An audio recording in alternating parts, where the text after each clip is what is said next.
আজকের ভিডিওতে আমরা মূলত জানব সম্মিলিত ইসলামী ব্যাংকের অর্থাৎ সম্মিলিত 5টি ব্যাংকের বিভিন্ন নিউজ নিয়ে আপডেট। স্টার নিউজ বিজনেস টিভির একটি সংবাদ প্রতিবেদন। সম্মিলিত ইসলামী ব্যাংকের পরিচালক ও চেয়ারম্যান পদে কাজী শাহিদুল হাসানকে 3 বছরের জন্য নিয়োগ দেওয়া হয়েছে। এদিকে একই সময়ের জন্য ব্যবস্থাপনা পরিচালক পদে নিয়োগ পেয়েছেন আবেদুর রহমান শিকদার। অর্থ মন্ত্রণালয়ের আর্থিক প্রতিষ্ঠান বিভাগ সোমবার দুটি ভিন্ন চিঠিতে এই দুটি পদে নিয়োগ দিয়েছে। নিয়োগ পাওয়া দুজনই বেসরকারি খাতে কাজ করছেন। আমানতকারীদের টাকা ফেরত দিতে ব্যর্থ হওয়ায় শরিয়া ভিত্তিক এক্সিম সোশ্যাল ইসলামী, ফার্স্ট সিকিউরিটি ইসলামী, গ্লোবাল ইসলামী ও ইউনিয়ন ব্যাংক মিলে সম্মিলিত ইসলামী ব্যাংক গঠিত হয়েছে। গেল বছরের 30 নভেম্বর এই ব্যাংকের অনুমোদন দেওয়া হয়। এখন আমরা দেখে নিচ্ছি যমুনা টিভির একটি সংবাদ প্রতিবেদন। দুর্বল 5টি ব্যাংক একীভূত করে সম্মিলিত ইসলামী ব্যাংক গঠন করা হয়েছে। এইসব ব্যাংকের আমানতকারীদের অর্থ ফেরত দিতে বাংলাদেশ ব্যাংক একটি বিশেষ স্কিম ঘোষণা করেছে।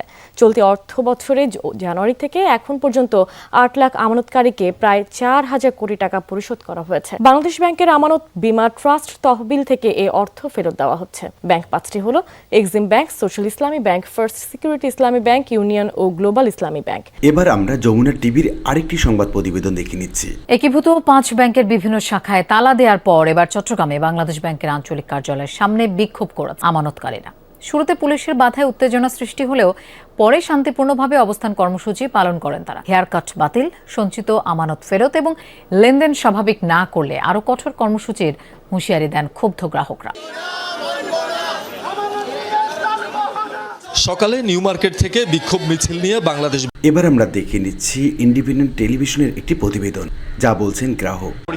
পরীক্ষার ফি অন্যদের থেকে লোন করে জমা দিচ্ছে, আর কয়েকদিন লোন করে সংসার চালাবো। এখন লোন আলাদাও লোন দিচ্ছে না আমাদেরকে। দাবি আদায় না হয়, আমাদের কোনো সুফল না আসে, তাহলে আমরা পরবর্তী মিটিং এর মধ্যে সিদ্ধান্ত নিয়ে পরবর্তী আন্দোলনের কর্মসূচি দেব। তো এভাবে আমরা প্রতিবেদন এবং বিভিন্ন টিভির নিউজের পরতে পরতে দেখতে পাচ্ছি একদিকে গ্রাহকদের অসন্তোষ এবং পর্যাপ্ত টাকা না তোলার একটা ক্ষোভ দেখা দিচ্ছে, এবং অন্যদিকে এই 5টি ব্যাংক ঘুরে দাঁড়ানোর জন্য চেষ্টা করছে সরকারের পক্ষ থেকে।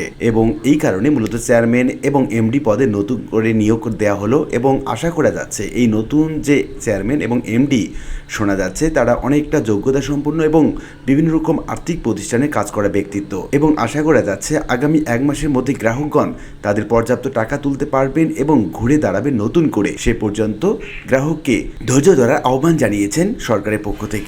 আশা করি বিষয়টি বুঝতে পেরেছেন। আর আজকে ভিডিওটি এই পর্যন্তই। ভিডিওটি ভালো লাগলে লাইক কমেন্ট করতে ভুলবেন না। দেখা হবে অন্য কোনো ভিডিওতে। সে পর্যন্ত সবাই ভালো থাকবেন। ধন্যবাদ।